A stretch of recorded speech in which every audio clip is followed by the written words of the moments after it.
Hello, everybody. Welcome. Trying to move my mic here. I think that'll be better. Okay.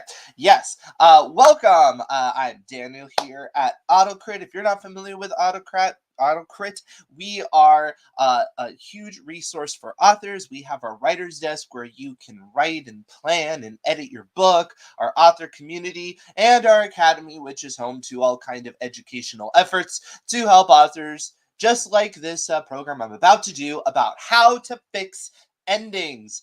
Endings are hard, aren't they? I think endings are in general much harder, more difficult than beginnings. I think a lot of authors get pretty motivated about their beginnings. They're pretty happy about their beginnings. A lot of times authors are about their endings or even scared, or sometimes, they'll put stuff out there and like, it's not good, but I have to just get it done. That happens a lot with endings. And so what I'm going to try to do is give you the tools so that we can fix those endings. And it might require scrapping it for a better ending, but perhaps some of these tips and tricks will help you learn how to fix what you already have, and you don't have to go completely back to the drawing board, because of course I like to avoid that as much as possible. Now, I did ask you, what is it that you're going to be up to in 2023? We got some we got some ideas here. No plans could be good. Starting to query, that's awesome, fantastic. Getting stuff done, love to see that.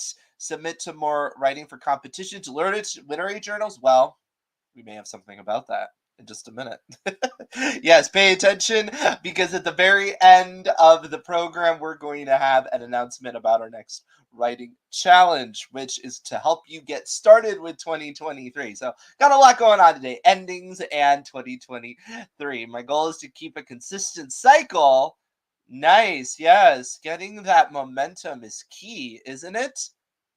That's interesting. Tammy says she doesn't have a problem with endings. She's a harder time with beginnings. So you're just going to come out and just refute what I just said. Well, thank you very much. Now, I'm sure there are people like that. I just, generally speaking, as an editor, I find more of the issue with the latter than the former. Finish something. See, exactly.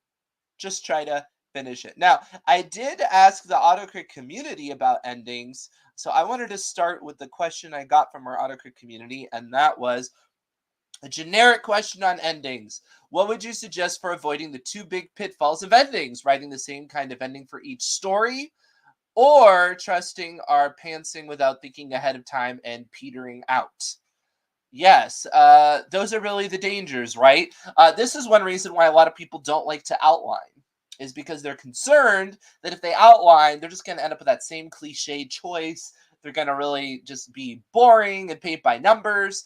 And I mean, some people can't even do that. Fair enough. But there are people that can do it, and they're like, I still don't want to do it. It's going to take the fun out of it, and I'm just going to keep doing the same thing. Well, on the flip side, for people who just pants or discovery write or garden their story, they'll get to the end and they're like, okay, what do I do? And then they'll kind of do something and like, well, I guess that was good, and maybe not that bad, but you can run into that issue. And there are so many stories that were written as they went, and the ending was not the best. The famous examples, the disappointment of things like the television show Lost, the television show Game of Thrones, things like that. Those were not the latest Star Wars trilogy. Those were not planned out in advance, and they kind of show. Uh, and you might disagree. Comment below if you disagree with me on whether or not they're disappointments. I'm just saying, on average, they seem to have been met with that response. So yes, it is a concern. It is a concern when you just go ahead and free write. However, I'm not going to advise that in order to not have a bad ending, that you have to plan everything in advance. No. A lot of this can be done after you write it, because really an outline is not much different than discovery writing anyway. It's just a more streamlined way of doing it, right? When you outline a book, you're still having to free write it to get there, right? And then you maybe make tweaks in the outline. It's just the difference is that people who can outline can summarize their thoughts into a smaller little piece so that they can do all that editing and developmental editing without having to flesh it out. And for some people, it's just not possible for them to do it. But the thing is, too, is that when you haven't fleshed it out, you can sometimes miss out on the opportunity where the execution makes it. Because we've all heard of bad ideas, but the execution makes it. And sometimes those are the really creative ones. So, that's why it's good to experiment with both. How do you know when it's time to type the end? When it's the end.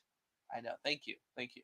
Um, but yes, that is something we'll talk about. How do you actually like end? Maybe not even just the abstract ending, like what happens, but like how do you like get mechanically towards the end? Sure, I will do that as well. I will talk about that. I almost always have to scrap my whole ending and rewrite. I think that's really the case for anybody. Even when you outline, like the really strict outliners I know, sometimes it's like they really start with the ending because oh, look, start with the ending. Yes. Because some stories require it. Like if it's a big twist ending, it's like, well, you couldn't have written that way. Or maybe you did, and then you had to go back and change the whole book. But often, what was I saying? Oh, yes. Often you will change your ending, even if you're outlining. Because what you'll decide is along the way, the execution of your book gave you opportunities you just didn't think about when you're at that high level stage. So it's so totally true. Yes, I usually have unexpected deaths, so outlining doesn't help. Right. I know where I'm going. I just know how it's going to pan out. Very common. Yes. Those are both perfectly fine techniques. Where it's bad is when you kind of have no idea where you're going. Not that you can't overcome that, but that's going to require a lot more rewriting, right? Because you're going to waste time going in the wrong direction, dead ends, things that don't matter. If you have a general idea of like the character arc, where the character is going, then pantsing the way to get there is a lot easier and not having to like rewrite everything. All right, so the question when you're trying to fix your ending is to really ask yourself, do you know what your plot is, right? Because let's say you finish your book, you've decided, okay, this is how it's going to be for now. This is my first draft. It's not perfect, but it is what it is, right? And in general, you're pretty happy with the story, but you just think the ending is not great, right? So the first thing you need to ask yourself is do you know your plot? If you didn't outline it, then you wrote a really long outline, it was 80,000 words. And now you need to know what that says, right? So you do need to take a step back and you need to outline what you wrote to some extent, because otherwise you're not going to be able to parse it out unless you're like a genius and you can read a whole book and keep it all in your head. But even so, I just for the sake of keeping track in your head, like still outline it out. And I don't mean anything really long. It could be like 50, 100 sentences, something like that. Nothing too crazy. Um, but the point is that you want to track everything in your plot, because what you want to look for if you have a bad ending is what I often call free money on the ground. What are things that you set up that you did not take advantage of? What did you promise the audience, right? Now, an authorial promise to an audience is when you set something up and the audience has a certain expectation about it.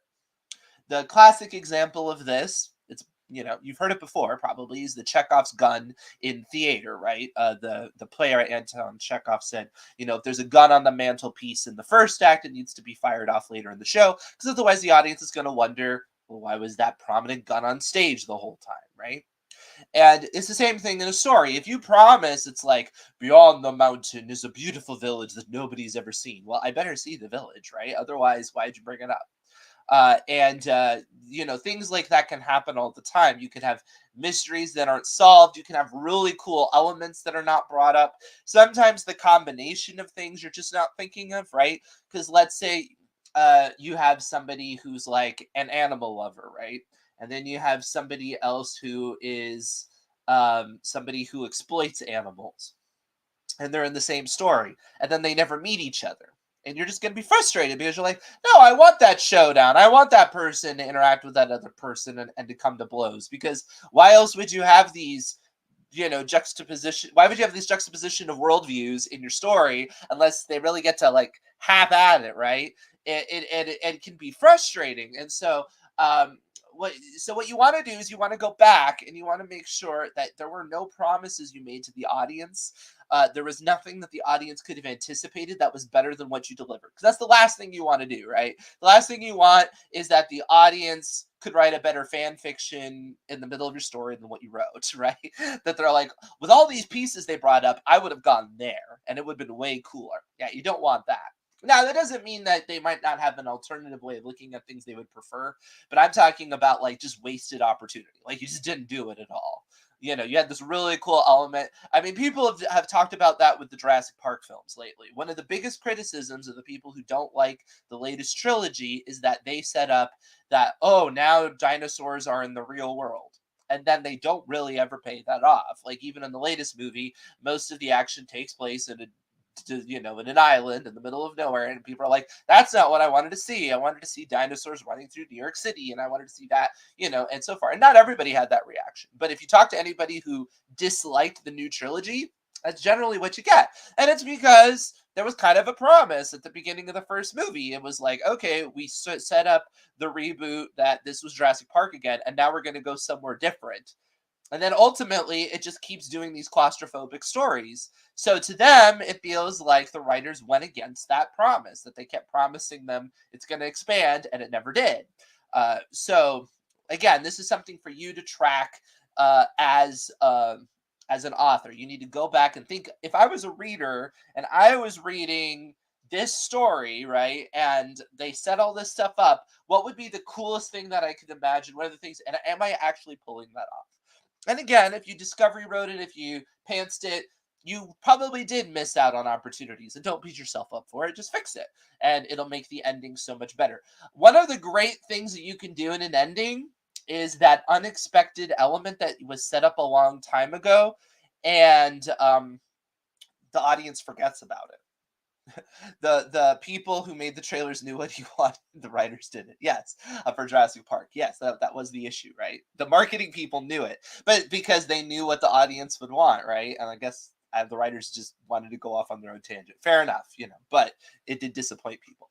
But anyway, the thing that you kind of forget about, it's like the Han Solo in the Millennium Falcon coming in at the last minute. You kind of forget he was in the movie a little bit because, they have the conversation, he goes away. You don't really expect him to come back, but yeah, when he comes back, it doesn't feel like fake because he's a major character that was set up, but because he does come back in that triumphant moment, you're like, yeah. So, that's the sort of thing that you can go back and track. And it could be something way earlier. It's really fun when something's set up right at the beginning of the story is paid off later. I've really enjoyed both of the Knives Out films for that. There's so many things that the author sets up in all different ways, and he pays them off in so many different ways, and so he really rewards you for paying attention.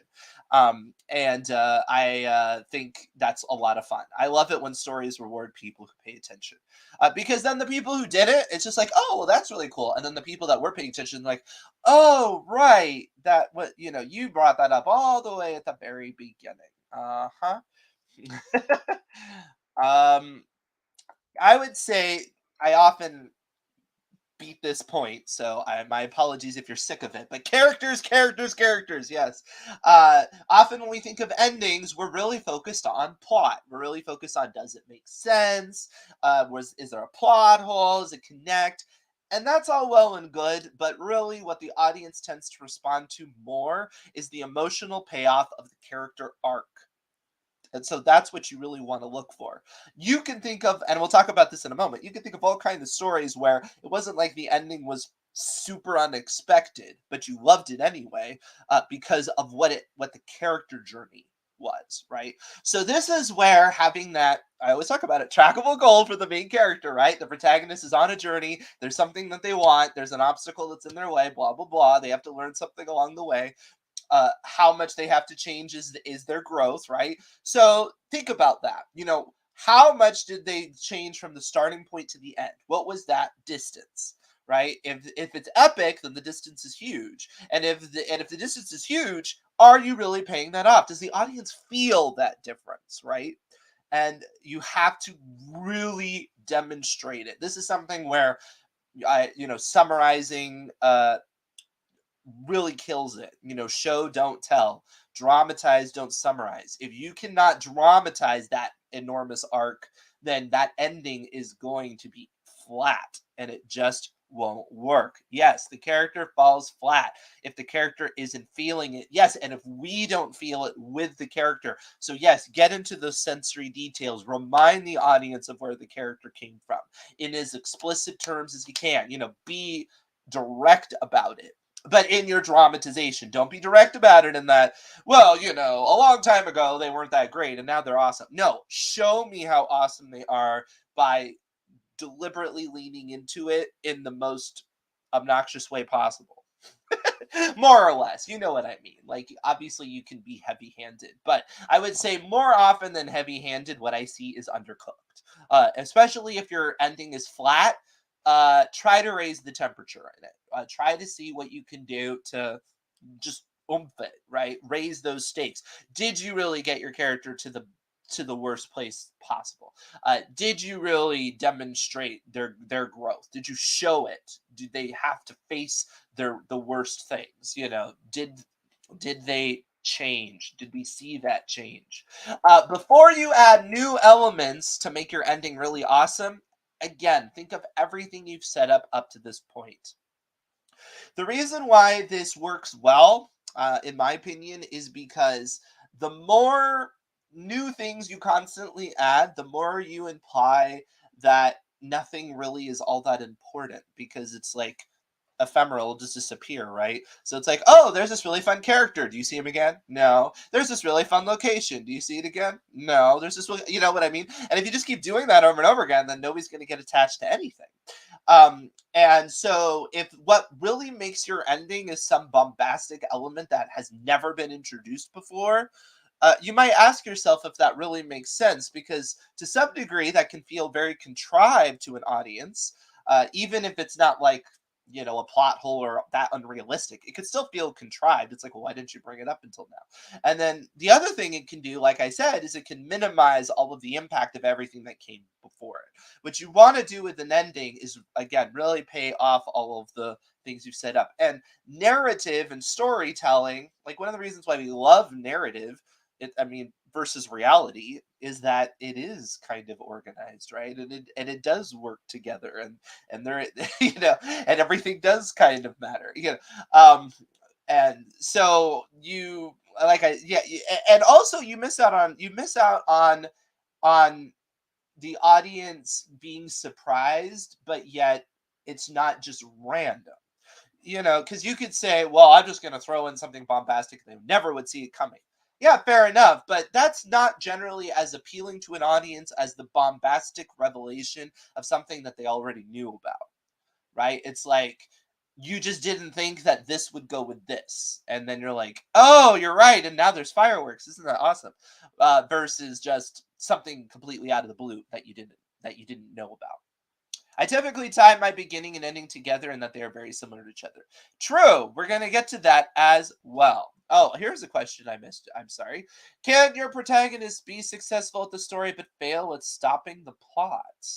I need the antagonist to be somewhat successful.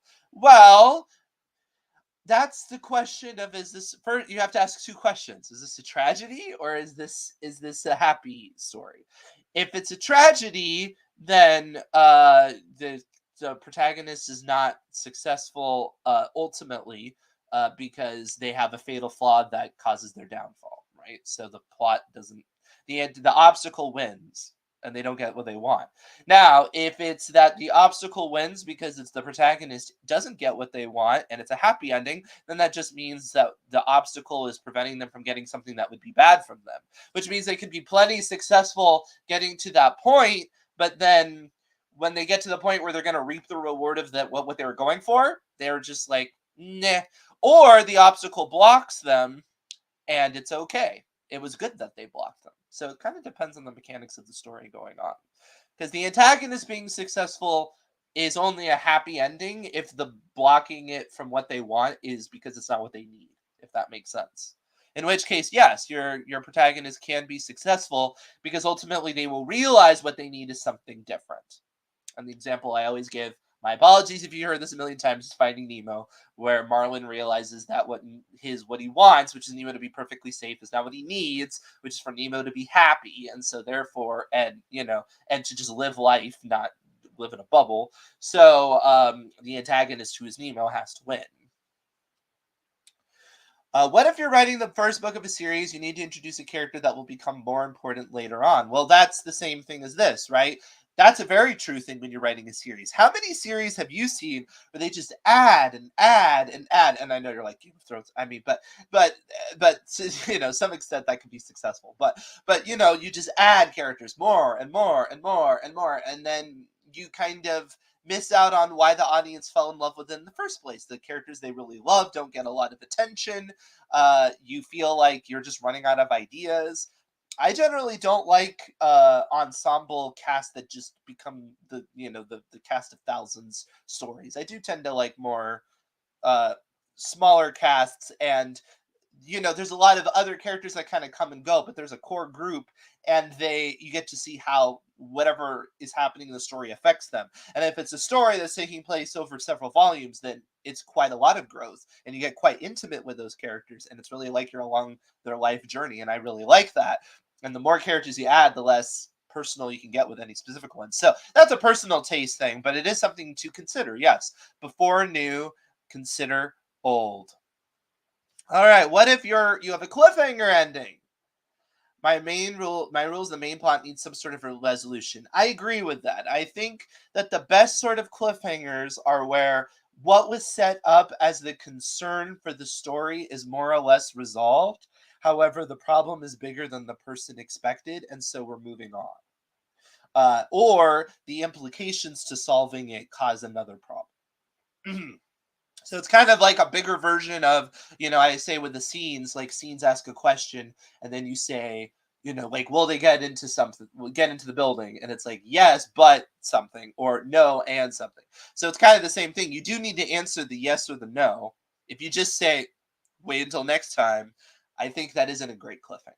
So if the story is asking a question, it's like, will they thwart the dragons that are invading the kingdom? And it's like, yes, but they unleash another foe, right? Or no, and now the dragons have taken over and they have to reclaim the kingdom, right? But there's an actual like sense of that story was wrapped up, you know. The quest was failed, and then they move on, kind of like what Infinity Wars did, right? Infinity War set up, will Thanos be successful in his mission?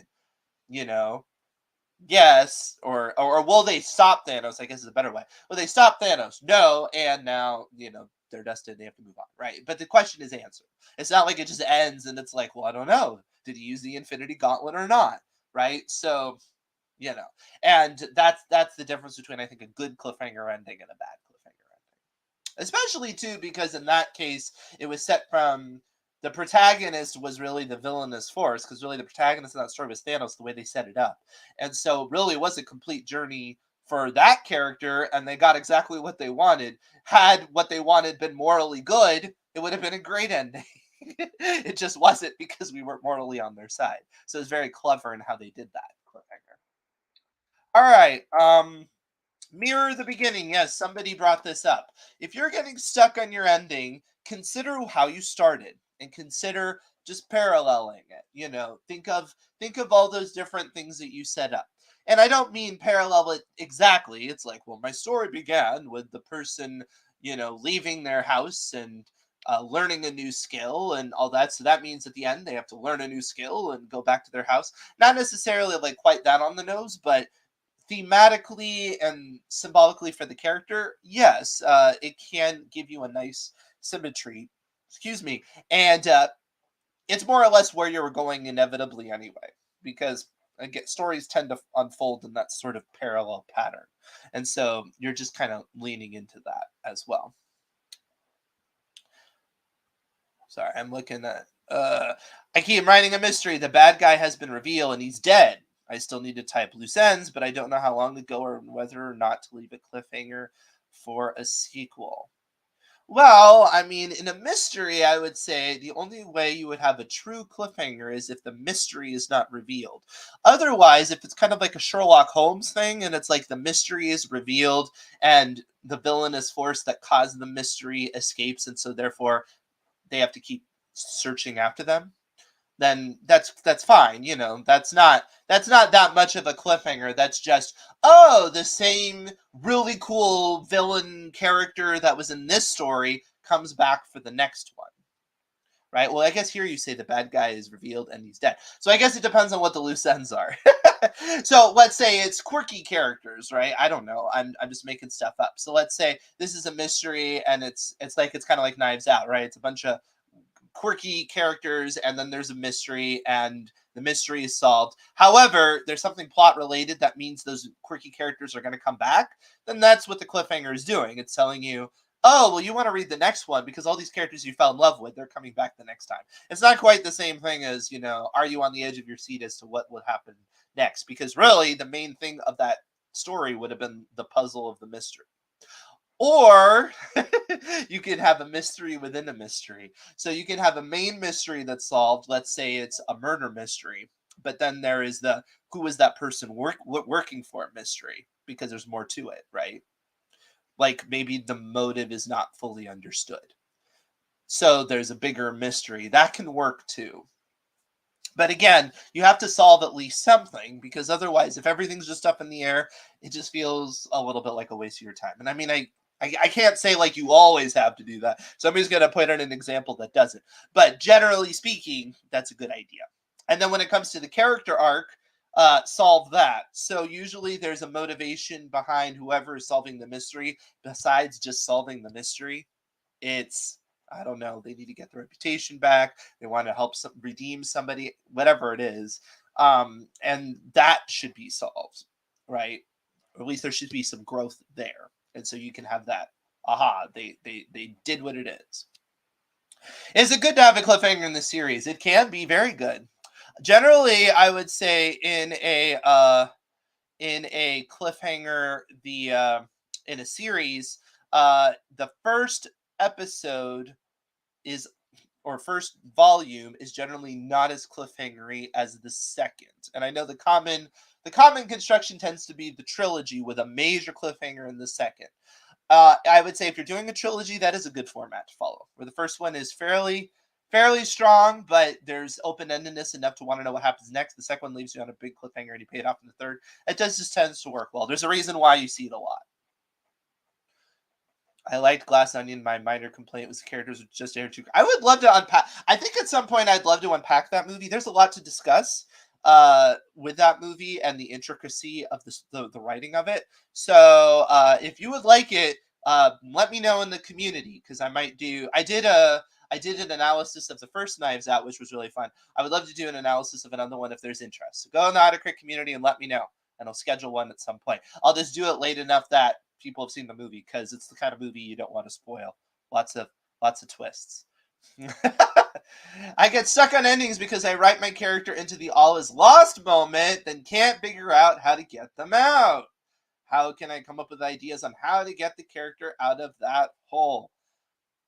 And then here's another one, same thing. My problem is I make them hit rock bottom, but getting them out seems a bit too unrealistic or dramatic without making a bad ending. Okay, so here's the thing. What you do to fix this is the best way, in my opinion. So yes, you did it right, where you put them into the situation where it's like, I have no idea how they could get out. The problem is now you have no idea how they could get out. So what you got to do is you've got to brainstorm reasonable ways that they can get out that don't involve the character as you know it now. Because what you did was you literally put the character as you wrote it into a corner.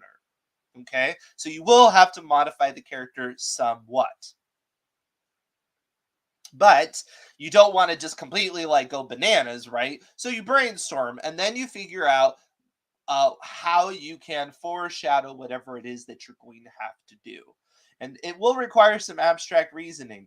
But often the best way to make that work out is to tie it into whatever it is that they needed to learn along the way, because then it makes sense to the audience. And what I mean by that is, there's an obstacle, right? And they can't get past the obstacle because it's something that they need to learn. Otherwise, it wouldn't be an obstacle. And then the all is dark, all is the lost moment is the ultimate. The obstacle is winning, and that's because they don't know how to get past it. Which means at this point they have to do something very differently than the way they've done anything up to this point. So the fact that they are going to switch as a character is actually understandable and logical. However, it does have to be reasonable, right? You can't make somebody who never could do something just like, whoa, all of a sudden I can, right? Because that wouldn't work. But you can figure it out. And then what you can do is then you can go back and you can set up what it is that they needed to do. So you can still potentially have that aha epiphany moment, but it doesn't just come completely out of the blue. But it is one of those things that's a little bit tricky to get into the weeds too much without the specifics mechanically of what's going on in that all last moment. But at a high level, that's what you have to do. What you have to do is you have to say, yes, I did this right. They were not capable of doing what they set out to do, right? But this is a story about growth and the fact that they will get better at whatever it is that got them into the mess. Well, the audience wants to see that. They will be on your side, right? We don't want the character to be static from the beginning or the end. So it's not a matter of being unrealistic, or dramatic in a bad way. That's exactly what we want. We want to see the person get pushed against the wall and then have a metamorphosis as a result. So that's all well and good. And if you lean into that, you can get away with more than you think in terms of how contrived that metamorphosis looks. Because if it's satisfactory from an emotional standpoint, it's going to pay off. Now, I'm not saying, throughout the book of logic and reason, because you can only get away with so much, but you can get away with more than you think. All right, what's the worst thing that happen? That gets into those artists doing it right. Yes, they are getting to the what's the worst that can happen. In order to have a stand up into your moment, you have to have big stakes. So just make sure if your ending's kind of maybe you didn't actually pay off the worst that could happen as well as you could have. And this is where those little twists can be so much fun. We call it the one last surprise in our beat sheets. Toy Story did this with the match, right? They get the match. He's like all excited because they set up the match. It's like the Chekhov's gun, right? That Sid gives Woody the match, and then Buzz has a rocket, and you're like, well, that they're going to blow up the rocket, right? It's the Chekhov's gun, and so then they give Woody the match, and then he's about to light it, and then a car goes by. But what that means is it forces Woody to actually use Buzz himself to blow it up, which is really fascinating, right? From a storytelling perspective, because the whole point is that he has to make amends with Buzz, and so he literally has to use Buzz's body because he uses his helmet in order to solve the problem. And like the fact that they were able to do that is really genius. And I don't think most people, when they watch the movie, they even think about that. It's kind of subconscious. It's like, oh, well, he literally had to literally use Buzz, and how do you? But the fact that I think I don't know how they got there, but I know one way they got there is they always asked this question. They said, we never want it to be that easy. So even when we set it up for ourselves, we ask ourselves, okay, well, what if that went wrong too? And then they do that. But I think the other thing that they probably did is that they really thought about what is the point? And the point is that Woody has to get together with Buzz. Well, what's the best way of exemplifying that? And that is that Buzz himself has to solve it as a person. And they could have done it in different ways. Like Woody had to lean on his advice and all of that. The way they did it was quite abstract and was more unexpected and fun, that he uses the reflection to light it up. So they also set it up earlier with a magnifying glass of Woody. Yes, true. That is true. But we don't know how did they write it, right? What was the order that they developed all of those things? I believe when I watched the commentary, they said that the match was not intended. That they thought that originally they were like, oh yeah, and then they said, well, no, that's actually too easy, and then they went back. So whether or not they added the magnifying glass after they came up with the Buzz thing, I don't know. But again, I think why it pays off because is not only because it makes a certain amount of logical sense, but because that character payoff is so good. You're watching kiddo movies with your child. I mean, You forget that I grew up, in the era when Toy Story was a thing. I'm not that old. But no, I mean, well, one thing I will say is that kiddo movies are wonderful to study for mechanics because they often have less distraction and less nuance, so it's easier to really peer under the hood to see what's going on. And to some extent, it's to their benefit, just as artistic works too. There is something to be said about simplicity. I'm not one of those people that think hyper detail and maximalist is better all the time. You know, it's like, what do you prefer? Do you prefer, mid-century modern, or do you prefer Victorian splendor? I think both have their place. All right. Predictable does not have to equal bad. Okay, this gets back to character arcs, right? We can all point to stories where the ending was telegraphed a mile away and we still liked it. In fact, some of those stories are ones that we really like. Um, an example of this would be well, I would say something like A Christmas Carol, right?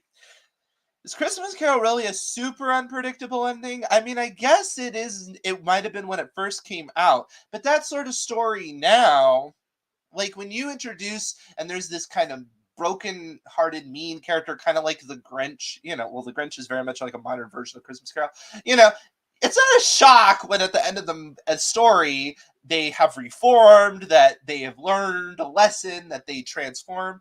But the beauty of that transformation makes it. It's that character journey. It's seeing them go from this horrible person to a beautiful person and a generous person. And it's a wonderful thing to watch. So you don't have to necessarily worry about, how super original your ending is, depending on the type of story that you're telling. I mean, a lot of romance novels don't exactly have super unpredictable endings. And there might be some unpredictable ways they get there. There might be fun little twists you don't expect and fun little payoffs. But the core ending, you usually can tell a mile away, or you at least could guess at. And that's fine, because what you want to see is, again, that character journey. People that originally hate each other figure out they actually like each other. People who are prejudiced against each other for whatever reason, come together. We want to watch that. And when they finally, have the moment when they get together and it's like, this beautiful romantic epiphany, we like it, even though we could see it coming. There's also predictable endings where the format is predictable and yet they can be great, like murder mysteries, right? It's not unpredictable that the murder mystery will in fact be solved. If they didn't do that, then you would have a bad ending because people would be angry at you. Now there could be all kinds of weird twists about it. I mean, I'll talk again about Knives Out. The way he plays with the predictability of what that story does is kind of fun. Agatha Christie played with it a bunch of different directions, but ultimately they are puzzles. They have a solution, and it does not make it bad at all. Again, it is the journey, not necessarily the destination. Now, if the destination is unexpected, that also doesn't mean it's bad either, right? I'm not saying that unpredictable is bad. Neither are bad. It really is a matter of execution. But I just tell this because I think some authors can twist themselves into a pretzel and they'll be like, well, the audience will see that coming. It's like, but if the audience does see that coming, okay, just execute it in a better way than they expect. That's how you gives them that satisfactory ending. It's not that they didn't know what the ending was going to be. They probably knew that the bad guy would be defeated and the heroes would win and all of that. What they want is uh the execution of it. And it doesn't even have to be execution in terms of like, well, they never would have figured out it would have worked out that specific way. It doesn't even have to be that. I mean, sports movies don't do that. How often have you seen a sports movie? And maybe there are a few examples. Most of the time a sports movie is not like, in the 11th hour the sports person does something that they've never done ever, and that's how they win. No, it's usually a perseverance story, right? So by the time they get to the end, it's almost inevitable. It's like they're going to win because they're in the right mental mindset. They've overcome whatever inner demons they've had bad. They made the personal journey, whatever it is. And what you're doing is you're glorying in the fact of their accomplishment. And it's an awesome moment. It's super predictable, but it's great. We love it. And it's very comforting. So, it really depends on the kind of story you're telling. It's the journey. You expect the certain ending, but the way there makes the story. Yes. And I would say a completely unpredictable ending is a bad ending because uh, if it's completely unpredictable, it means there was no way you could see it coming, which means you just did something random and it's not going to be satisfying to the audience unless you're just doing something very disruptive for the sake of doing something disruptive. But I don't tend to go for art like that. All right. Complicated emotions. Perhaps your ending is bad because it is a little too simplistic. Or maybe that's why you don't like it. It's just too easy. It's like, well, they got everything and everything worked out. Well, then don't do that. Something didn't work out. They had to sacrifice something. There is a moral cost. This is where you can really play with the audience expectations because it's like the audience could see coming a mile away that the hero would win, and the antagonist would be defeated, even maybe the manner in which it happens. However, what they might not have realized was some implication to all the action, and you had it there underneath the surface, but at the 11th hour you bring it up. It's like, yes, but, and then all of a sudden you're like, oh, right. And then you have to deal with it. A really cool book that plays with this is Ender's Game, where there's a pretty big reveal at the end, which takes what in many ways is a typical sports story and it completely flips it on its head. Because in many ways, it's a sports underdog story in terms of its construction. But at the very end, it's like, oh, this is not, not at all what I thought. And it's very complicated and it's to its benefit. It makes it a very interesting ending. But you can do the same thing with your story. So if you feel like you have this like pat easy ending, well then don't make it so convenient. Make it, give a moral implication to it, figure out. And again, you can go back and fix it. Nobody's rating it right now, right? So go and put it in there. Be like, well, wouldn't that be more interesting if there was this moral implication or there was this cost? Put it in, then go back and set it up so that it can happen, right? Wouldn't it be better if this character there had to do this sort of sacrificial thing? Okay, then set up the fact that they have to do it. Go ahead and write it now, make sure that scene really works, and then go back and set up the fact that that's necessary, right? uh, Great. Tweaking. Yes. It could be that your ending doesn't need something as super dramatic as what I've been implying up to this point. You can overdo it. Again, we're getting back to predictable is not always bad. So, one thing to think about are just small little tweaks you can make. This is similar to what I say about scenes, right? Who's in it? You know, uh, who's in your scene? It could be just as simple as one character there will make the scene land because maybe the character that would be in the most pain is not in that scene. And just the fact they're there and you dramatize everything they're going through, all of a sudden you'll have a dynamite scene for the ending. It's possible. It could be that the setting is bad. It could be the setting is boring, right? Or the setting isn't as much conflict. There's ways to just oomph up the temperature. Look for things like that before you necessarily like throw it all out. But you can have a sense of where it's at. Especially just in your own head. How good do you think it is right now? If you think it's pretty awful, like it's just you're just not happy with it. Yeah, go back and do the more major things. If you're pretty happy with it, but it's still not enough. Try those little things. Again, ask who's in it, ask where it is. See if you just didn't lead into the sensory details enough. If you just summarized too much. See if there's maybe a slight little tweak. It's kind of like the match in Toy Story, right? All things considered, that's a pretty subtle tweak. It's about a 15-second moment when Woody gets the match out and then it blows out and then he figures out to use Buzz's helmet. It's not long, but that little tweak does really up the stakes and it gives again the artist the opportunity to really bind those characters together. I really appreciate that, Paige. Thank you. It's interesting that it used to be all stories with humanities. The protagonist ended with humanities. It's come around to all humans. I would say maybe not quite as simplifying as all of that, but there is a general there can be a general cynical attitude. I think currently, and I'm not always sure that's the best or what the audience wants. There's something to be said for tomorrow is another day. We're going to be able to work it out. Something that's more futurist and maybe that's just me talking because I like to be optimistic. I often relate to stories like that. Um, so, unexpected resolutions. This gets to what I was saying about a completely unpredictable ending is probably a bad ending.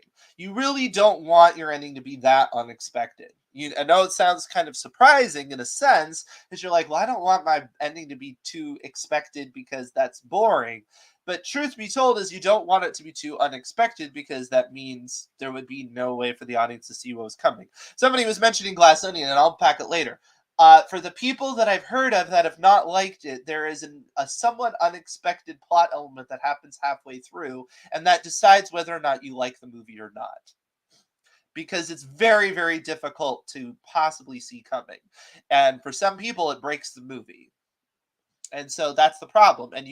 And when you make something that's too much of a secret that the audience would never know, and then you do it, well, you do run the risk of alienating an audience. And if you do that quite at the end, then you will have a very upset audience member. Deus Machina. Yes, you're much better off doing something that's very obvious and expected than something that's completely unexpected.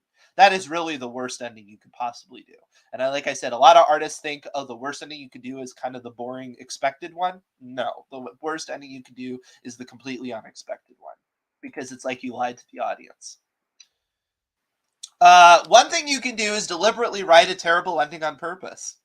So if you say, wow, my ending is just awful, it's just everything about it is awful, okay, then sit down and write a new version of it that's even worse on purpose.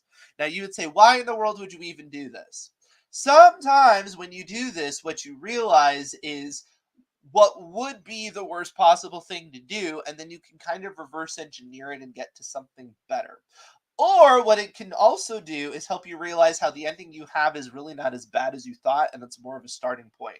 Or it can just free up your mind. But it is a worthwhile exercise. I wouldn't necessarily say spend a lot of time on it. You may not even need to fully write it out. You might just kind of want to think about it. But take a moment to really ask yourself, because you're like, wow, this is just so bad. It's like, well, is it? What would be even worse? Like, go as far as possible. Aha, see, here's somebody who felt like that, felt like cheating.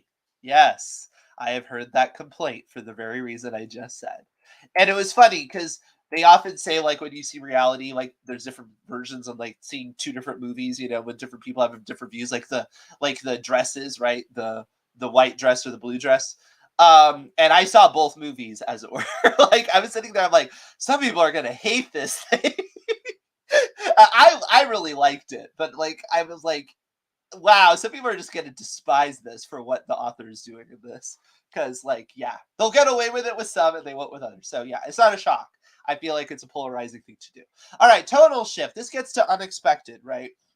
If you not that you do something completely out of the blue. Oh, what movie? Glass Onion, the new Knives Out movie that just came out on Netflix a few days ago.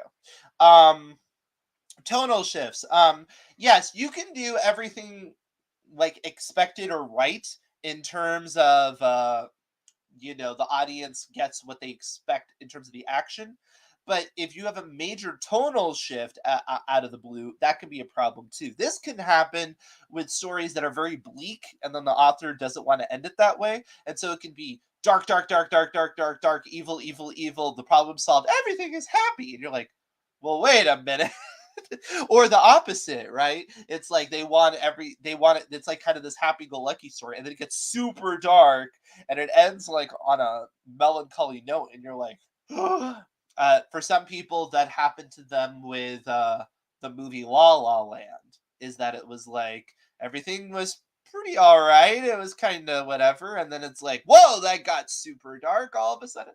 I didn't feel like that, but that sort of thing can happen, and that's a dangerous thing to do for an audience. Is that you you don't want to pull out the rug from underneath them. This is also true for any sort of genre expectation, right? You don't want in a romance for magic to save the day if you've never set up magic and things like that, even if it makes practical sense within the story you did.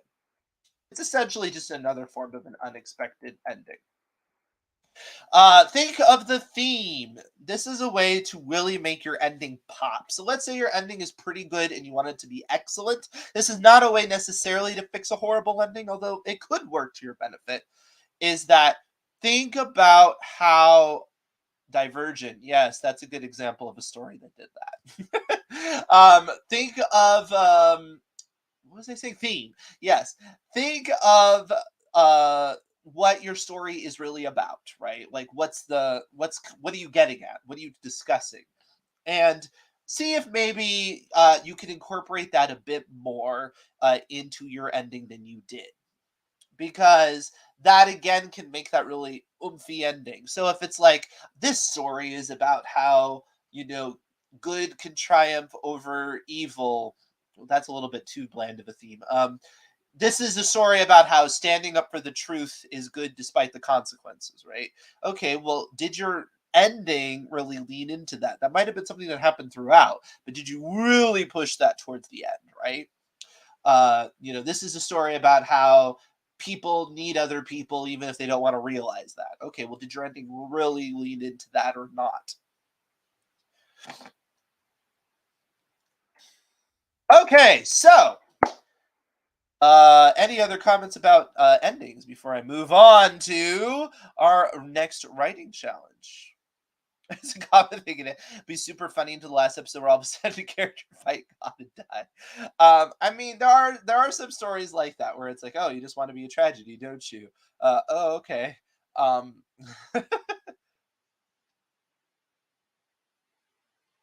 and this is also true. Uh, it is less. That's one thing that you have to be careful when you're coming in from a different cultural background, right? Is that what seems really strange to you is actually more normal in that culture, and so therefore it doesn't have the same impact on you because they actually saw it coming, so it's a little bit different. Okay, all right. The writing challenge for 2023 is the Start Strong Writing Challenge, because we want you to be the most successful author that you have ever been in your entire life in 2023, and we need to start you strong, as the challenge says. So we are giving you a quick win. What's the quick win? Well, we're going to task everybody to write a short story, uh like 1,000 words long. That's the max, so not long. I mean, really, short story, maybe more expanded flash fiction. Um, but the idea is that we want to give you a quick win, something under your belt, something where you're going to get public acknowledgement, and the public support, so that you can feel motivated to keep going through the year. Whatever your goal is, maybe your goal is, you want to take your writing career more seriously. Maybe this is the first time you'll ever finish anything ever. This story, great. I love that. I love it when I hear that. That's like my favorite thing. I don't know. I just get excited about it because they're like, "Oh, I've never finished anything." It's like, "Well, you will finish this." So anyway, yeah. So go ahead and and join us for the writing challenge. It is free to join. You do have to be a AutoCrit member at the free level, and so we will. Anybody who signs up will automatically be granted the free access to uh, AutoCrit, and which means a certain amount of access to the writer's desk, which will come into play in this challenge. In fact, we're going to involve it in ways that maybe you don't even expect fully. We're gonna have fun with that. Here is the link. It's a little bit long. I'm also gonna post it in the notes as well, and I'm gonna post it in the chat. It starts at the beginning of the month, January 1st, and it ends on the 31st. Although 31st is going to be when you when it's all going to be read live, and then we'll vote on it live, much like we did the Write Fright Challenge. So really the 29th is going to be the deadline. And you also will not know what you're writing about until the 3rd. Why is that? Well, currently in the AutoCrit community, we have polls up. Well, not polls up. We have threads up, and you can submit objects, locations, and verbs. One of all of those 3 categories will be picked out of random. So be careful what you throw in there, because it might be what you have to write about. And you will have to incorporate it in your writing. How you incorporate it is really up to you. You can incorporate it any sort of abstract way you want, as long as it is included. The other rule is, somebody said twists. Yes, there will be a twist. There will be a twist 2 weeks in that will be plot related. And then there'll be a twist towards the end, which is editing related, which will tie into the writing desk. We'll have you do some sort of report and get to some sort of result. So again, what we're trying to do is give you a little bit of parameter, because we don't want to just say write anything, because maybe you've never written anything before. So that's like, whoa, what do I even write about? So we want to give you a few things to write about. But we don't want to confine you too much. We want this to be an easy, quick win, like I said, so that you can be motivated to keep going throughout the rest of the year. Open genre. Yes, any genre. Does not matter. You can even make it like a memoir or something, although you will be forced to write the noun, the object, the verb, and the location, which may not tie into your life story. But hey, it's a memoir. Memoirs don't have to be completely accurate. Um, yes, all genres are in fact welcome. And we will be having all kinds of additional activities for AutoCrit Pro members in the community. We will have some pop-up challenges that will be like little what's right in a day sort of thing, just short little blurb sort of stuff, maybe a plot summary kind of thing, little things around. And we will have a thread in the AutoCrit community that will open up on January 1st. And here's a fun thing. So we've done those check-ins before through email. We're going to move it to the community. And if you go in every day in the community and you just post your "I'm here" in the community in that forum, you will be part of a pool that can win a prize. And if you're the only person who does it every day of the month, well, you will get an even bigger prize. We're going to have hundreds of dollars worth of author services available. So it's a little bit like that, everybody puts their hand on a car and whoever stops wins. Yeah. So you go in every day and you just say, "Hi, I'm here." And as long as you do it every day, you're still eligible. And eventually we'll have just, I guess, a small amount of people left. I don't know. We'll find out. If a whole lot of people join us, we'll just have to add more prizes. What can I say? But we'll have hundreds of dollars worth of author services available, which again will help motivate you through 2023. Because, hey, if if I write this, I'm going to get a first chapter feedback, or I'm going to get a first page feedback, or I'm going to get a story dash session. Somebody's going to read it. Somebody's going to care. We always care, but we'll be able to give you the full attention because you'll be a winner. So very exciting, very exciting. I'm looking forward to the challenge. Get involved in the community. The threads are already open to start with suggestions. Ooh, I see there's already a reply. So great. Go ahead in there. I'll link to one of them here in the chat. Oh, I like this. Should you tell people for more prizes or not tell for better chances? Wink, wink. I mean, the nice thing is unlike other challenges, it's not like you can make them have flat tires or something. I mean, I guess you could figure out a way to throw off their Wi-Fi or something, but please don't do that. We'll add prizes if there's that many people. I think that the dedication. We'll see how many people are dedicated to doing it on a daily basis. It's a lot to ask, but again, it's to help you form some better author habits. And keep an eye on the AutoCrit calendar for January because we will be doing more accountability sessions. Of course, we still will be continuing our clubs, like the fantasy club. Look at those lovely people. You could be a part of that lovely crowd there. that's totally real and not artificially generated at all. Uh, but yes, you can be part of this lovely crowd of fantasy authors. And tonight at 7 p.m., we have our next session, which is going to be about the guardian character, sometimes they're called. I call them the relationship character. How do you have that influence on the main character that helps them master what it is they have to learn in order to grow as a character that isn't just the typical wise old wizard? Or maybe you want to do the typical wise old wizard, but you want a twist on it. Fair enough. I'm all for playing with tropes. We're going to discuss that as well. So you can find that at AutoCrit.com. I will put the link in the chat for that. You do need to be a pro member to join. However, there is no additional cost beyond that. It is part of your membership, as our clubs are in general. Tomorrow, Gareth will be on with the horror club, and he'll be talking about folk horror.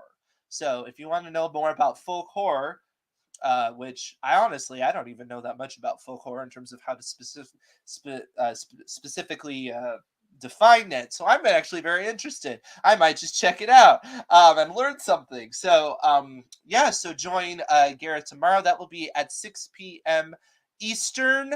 And yeah, it'll be great times. In the meantime, please like, subscribe, hit the bell. We will see you around AutoCrit.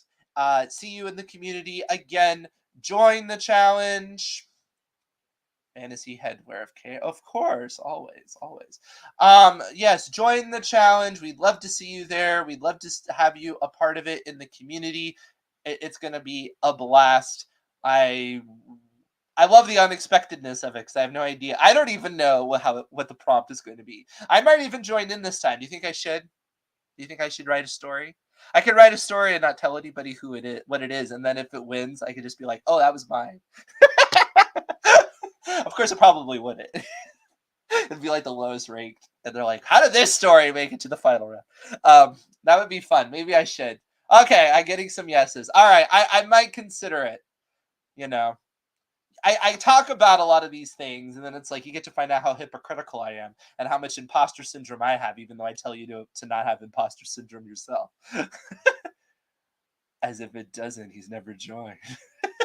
Do it. Okay. All right. Well, I talked to myself. See, this is my 2023 resolution. I need to write more too. So I'll do it. Oh, don't worry. Don't worry. You won't know it's me, at least until after, the vote, because I wouldn't want to sway it one way or the other. It would be fun. It's like my what was it? What did he call it? It's like my Robert Galbraith moment. I'm trying to remember what Stephen King's name was for those other stories. I should know it. Somebody's gonna know it. My apologies, but yes, it'll be my. I'm gonna find out how it really goes. Anyway, thank you so much for joining me. Next week is the kickoff.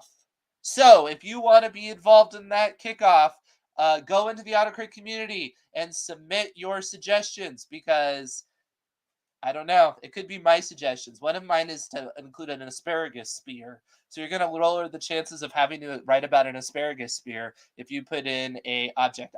Richard Bachman. That is it. Thank you so much. So yes, join me. And I'm looking forward to 2023. It's going to be an amazing year. I can feel it already. Energy is palpable. The audience is awesome. You're great. I'll see you there. Bye, everybody. See you next year, as the dad joke goes.